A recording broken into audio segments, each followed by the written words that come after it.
नमस्कार, मैं पवन सिंह हूं और इस चर्चा में आपका स्वागत है। अच्छा, कभी सोचा है कि हमारी सेहत, हमारा वेलबींग क्या बस किस्मत का खेल है? आज हम इसी सोच को बदलने वाले हैं। हम ये देखेंगे कि कैसे अपनी भलाई को किस्मत के भरोसे छोड़ने के बजाय हम एक आर्किटेक्ट की तरह उसे खुद डिजाइन कर सकते हैं। सोचिए, अगर सेहत एक इमारत है तो क्या आप चाहेंगे कि वो बस जैसे तैसे बन जाए या फिर एक मजबूत ब्लूप्रिंट के साथ बने? बस यही है हमारी आज की चर्चा का सार। चलिए इस बात को थोड़ा और समझते हैं। स्क्रीन पर देखिए, एक तरफ है आकस्मिक या एक्सीडेंटल वेलबींग। ये कुछ वैसा ही है जैसे उलझे हुए धागे, हमारी भागदौड़ भरी जिंदगी जहां हम प्रॉब्लम आने के बाद ही रिएक्ट करते हैं। और दूसरी तरफ है डिजाइन किया हुआ वेलबींग, एकदम सुलझा हुआ व्यवस्थित ढांचा। ये एक प्रोएक्टिव तरीका है जहां हम समस्या को आने से पहले ही रोक देते हैं। तो सवाल यह है कि इस उलझन को सुलझाया कैसे जाए। आइए पता करते हैं। तो इसका मतलब ये हुआ कि डिजाइन द्वारा कल्याण का असली मकसद है कंट्रोल अपने हाथ में लेना। ये सिर्फ बातें नहीं, बल्कि फिजिकल, मेंटल और इमोशनल हेल्थ के लिए एक सोचा समझा सिस्टम बनाने के बारे में है। हम अपनी सेहत को मौके पर नहीं छोड़ रहे हैं, बल्कि उसे सोच समझकर एक पक्के प्लान के साथ बना रहे हैं। तो हमारा आगे का सफर कुछ ऐसा रहेगा। सबसे पहले हम आकस्मिक कल्याण की प्रॉब्लम को समझेंगे, फिर उन 4 मजबूत पिलर्स को जानेंगे जिन पर हमारी वेलबींग की इमारत टिकेगी। इसके बाद हम 5 आयामों को एक्सप्लोर करेंगे, हेल्दी सिस्टम डिजाइन करना सीखेंगे और आखिर में अपना खुद का पर्सनल वेलबींग ब्लूप्रिंट तैयार करेंगे। तो चलिए शुरू करते हैं। देखिए, किसी भी डिजाइन का पहला स्टेप होता है प्रॉब्लम को समझना, जिसे हम सॉल्व करने जा रहे हैं। और यहां हमारी प्रॉब्लम है एक्सीडेंटल वेलबींग की नाकामी। मतलब हम अपनी हेल्थ के बारे में तब सोचते हैं जब वो बिगड़ने लगती है, पहले से नहीं। ठीक है, तो अब जब हम प्रॉब्लम समझ चुके हैं तो सॉल्यूशन की नींव रखने का वक्त आ गया है। देखिए, हर मजबूत इमारत को एक ठोस नींव चाहिए होती है। हमारे वेलबींग के डिजाइन में ये नींव 4 बहुत जरूरी पिलर्स पर टिकी है। तो ये 4 पिलर्स हैं क्या? पहला, तनाव को कम करना। दूसरा, उस बर्नआउट और थकावट को रोकना जो आजकल बहुत कॉमन है।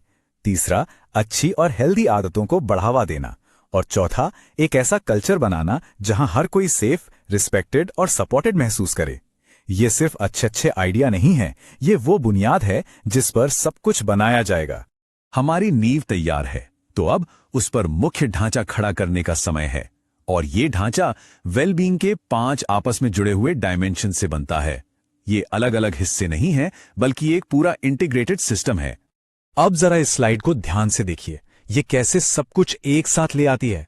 सेंटर में है वेलबींग और इसे सपोर्ट कर रहे हैं 5 dimension: physical, emotional, social, financial और पर्पस।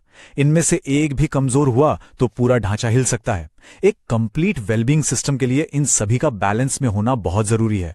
सोचिए, क्या हमारी जिंदगी में इनमें से कोई एक आयाम बैलेंस से बाहर तो नहीं है? चलिए पहले 2 डायमेंशन को थोड़ा और समझते हैं। फिजिकल हेल्थ का मतलब है सेफ्टी और एनर्जी लेवल। ऑफिस में इसका मतलब हो सकता है आरामदायक कुर्सियां और डेस्क या फिर काम के बीच जरूरी ब्रेक। वहीं इमोशनल हेल्थ का फोकस स्ट्रेस मैनेजमेंट और मुश्किलों से लड़ने की ताकत पर होता है, जिसे एक ओपन कम्युनिकेशन वाले कल्चर से बनाया जा सकता है। और बाकी के 3 डायमेंशन इस ढांचे को और मजबूती देते हैं। सोशल वेलबींग हमें जुड़ाव महसूस कराता है, जैसे टीम एक्टिविटीज से। फाइनेंशियल वेलबींग हमें सिक्योरिटी देता है, जैसे फाइनेंशियल प्लानिंग के सेशन से।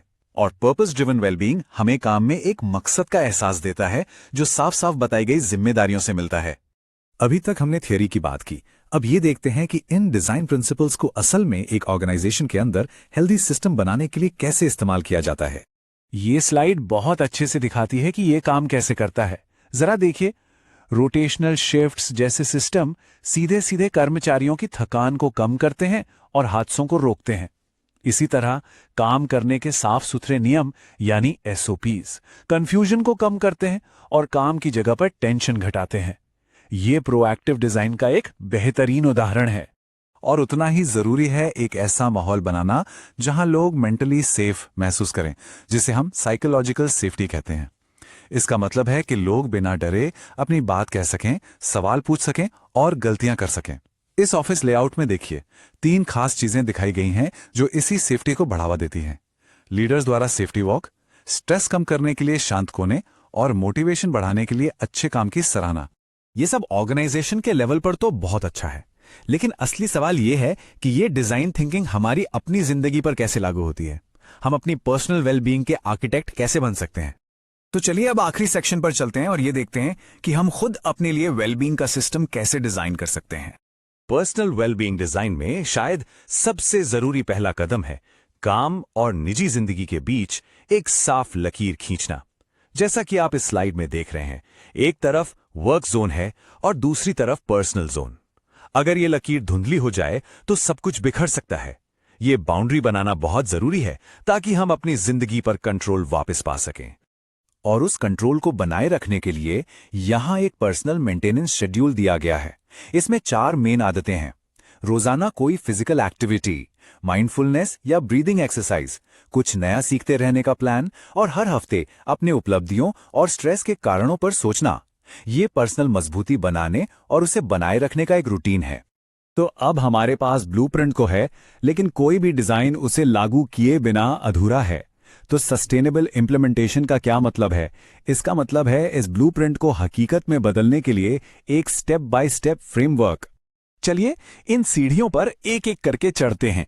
ये इंप्लीमेंटेशन का एक सीधा और साफ रास्ता है। स्टेप 1, सर्वे करके पता लगाएं कि अभी क्या रिस्क्स हैं। स्टेप 2, उन एरियाज की पहचान करें जहां सबसे ज्यादा स्ट्रेस है। स्टेप 3, उन एरिया के लिए सही समाधान डिजाइन करें। स्टेप 4, लीडर्स और कर्मचारियों को इन नए सिस्टम के बारे में सिखाएं।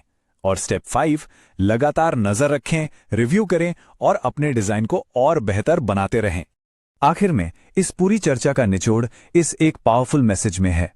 अपने रोज के काम के ब्लूप्रिंट में वेलबींग को शामिल करें। हेल्थ, सेफ्टी और अपने काम से जुड़ाव को किस्मत के भरोसे मत छोड़िए। तो आखिरी सवाल यह है, क्या हम अपनी सेहत को सहयोग पर छोड़ देंगे या हम इसके आर्किटेक्ट बनेंगे? यह फैसला आज ही लेना है। अगर आप अपनी या अपनी ऑर्गेनाइजेशन की वेलबींग सिस्टम को डिजाइन करने के बारे में और जानना चाहते हैं तो आप मुझसे पवन सिंह से 8141824876 पर संपर्क कर सकते हैं। सुनने के लिए बहुत